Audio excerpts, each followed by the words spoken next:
First test, we'll be shooting the 115 grain Federal, the red black box from Walmart.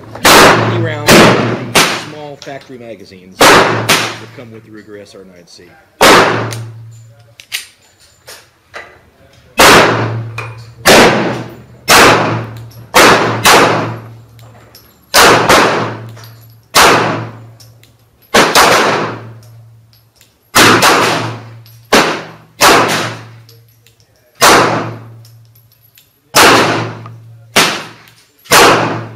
Well, that footage opening there was me testing out this gun right here, the Ruger SR9C. That was about 1 year ago, my putting it through its first few 100 rounds in one day there. Flawlessly, by the way, shooting a number of different kinds of full metal jacket and jacketed hollow point rounds of various types, weights, and configurations, including some plus P rounds. And again, it just operated flawlessly. Several months earlier, when I'd gotten the standard, the full-size SR9, I had the same experience. Flawless performer from day one. No problems with the Ruger SR9, or the SR9C, for that matter. So this is Zombie Tactics Press Check, where what I'm going to do is just simple overviews and basic reviews of firearms with a little bit of extra stuff thrown in, just to give you some advice in making some decisions or some tips or whatever. These are not going to be 40-minute long gun reviews. Those are great, and I think the people that do those do a tremendous service, but that's not going to be the nature of these press check gun reviews. Well, I went into a gun store one day, and I went into the gun store with the express intent of buying one of these, a Glock 22. And there's my Glock 22 that I eventually ended up getting. And while I was there, lo and behold, sitting on the wall was this bad boy, the Ruger SR9, with the polished stainless slide, which is somewhat less polished and more scratched up now that I've sufficiently blooded the gun, and it's gone through its paces and it's proven itself for me. So I said, what the heck is that thing? And immediately upon picking it up, something about this gun in my hands just felt right. And I said, oh gosh, somebody's throwing a curve at me. I came in to buy a Glock, and now here's something else getting my attention. Well, it does feel different, and it does feel fabulous. Something about the ergonomics on this gun are great. And so, just as a point of comparison, let's take a look at some of the things that appealed to me in terms of it. You can see that I've got a little bit more rounded surfaces here on the Ruger as opposed to the Glock. There are sculpted areas on it that make it fit into the web of your hand very nicely. If you were to measure with a caliper the width of the grip at the widest point, they'd be identical.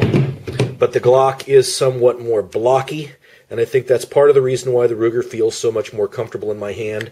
I do like my Glocks, but I do prefer more of a 1911 grip angle. I'm not sure if this is going to really come off on camera, the difference in the grip angle of these two guns. It'll probably be too subtle to really show up extremely well. But the Glock has a much more pronounced grip angle than the Ruger, and I do prefer the Ruger's grip angle. That aside, everything about this gun just feels great in my hand. The checkering on the grips here, I think it's better than the standard Ruger checkering, and it's an interestingly featured gun. They did make it specifically with it being California legal, so you've got this loaded chamber indicator. I'll rack around in a little bit there and show you what that's all about and how that works. And you do have a manual external safety here. That's going to give some people fits. It doesn't bug me at all. And those are ambidextrous controls, by the way. You have a safety on this side and that side. You also have a magazine release on both sides as well. I'm going to chamber around so that you can see what that loaded chamber looks like. That's a loaded chamber indicator, and that makes the politicians in California and some other places really sleep well at night, I guess. And for that reason, it's present there, and it's doesn't get in the way. It doesn't do a bad job for you. Really nice adjustable sights are included standard on the Ruger SR9 series, which I think is interesting, being that it is less expensive than a Glock and seemingly every bit of the same quality. Same thing on the SR9C as well.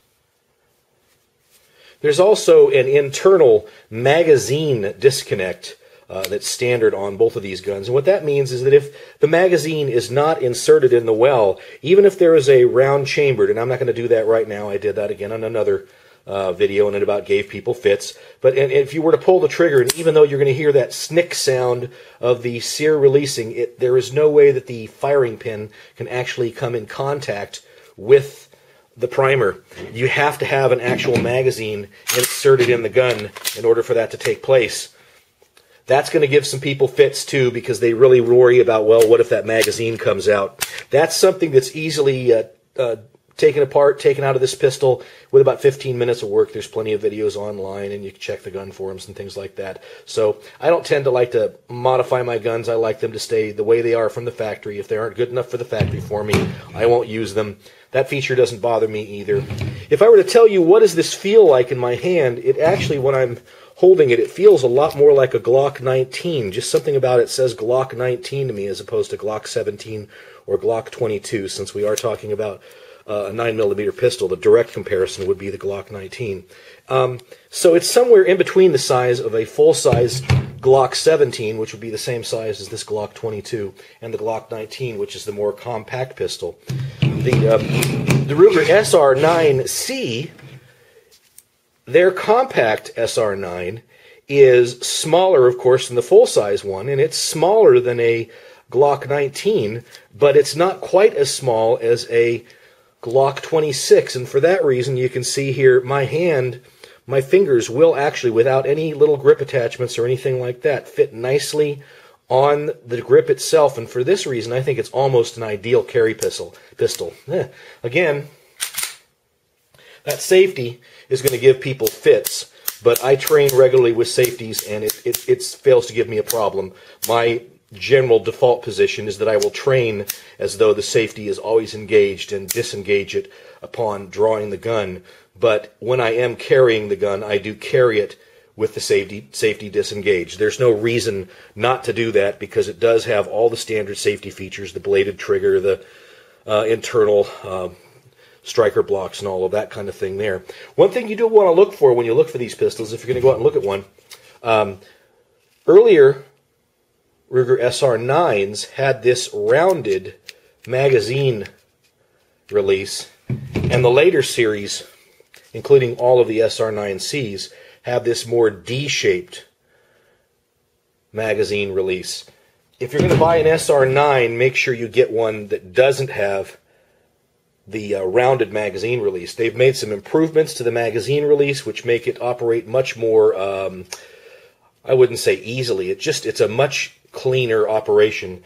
And the fact that there is the D-sized, the D-shaped magazine release denotes some changes they've made to the trigger mechanism. The trigger on the standard SR9C that first came out is a very nice trigger. I don't really have a problem with it. Let's unload this gun. Chamber check. Empty magazine. Pull the trigger. It's a very crisp trigger. Very little problems with take-up when you do a reset. Not a lot of over travel. Boom. It's a very crisp trigger. Very, very similar in some ways to the Glock. The Glock, a little bit of take-up here. Boom. Nice, crisp release of the sear. Boom. Right back. Very similar in that respect. The trigger is lighter on the Ruger SR9C, the newer ones, and the newer series of the SR9s that have the D-shaped magazine release. That's how you can tell the difference on those. These tend to be about $100 less than the comparable Glock model would be, about $100 less than either a Glock 17 in this case or a Glock 26 or 19 in this case. I think they're an excellent gun. They've been perfectly reliable for me. Actually more reliable than my Glock 22 has been. The Glock 22, I've had a couple of hiccups with it. I don't think it's a showstopper. The gun's well worn by this point in time. But the Glocks have been flawless from day one. I'd recommend them very highly. You want to check them out, the Glock SR9, SR9C. You also want to know that there is a 40 caliber Smith & Wesson version of these available, the SR40 and SR40C.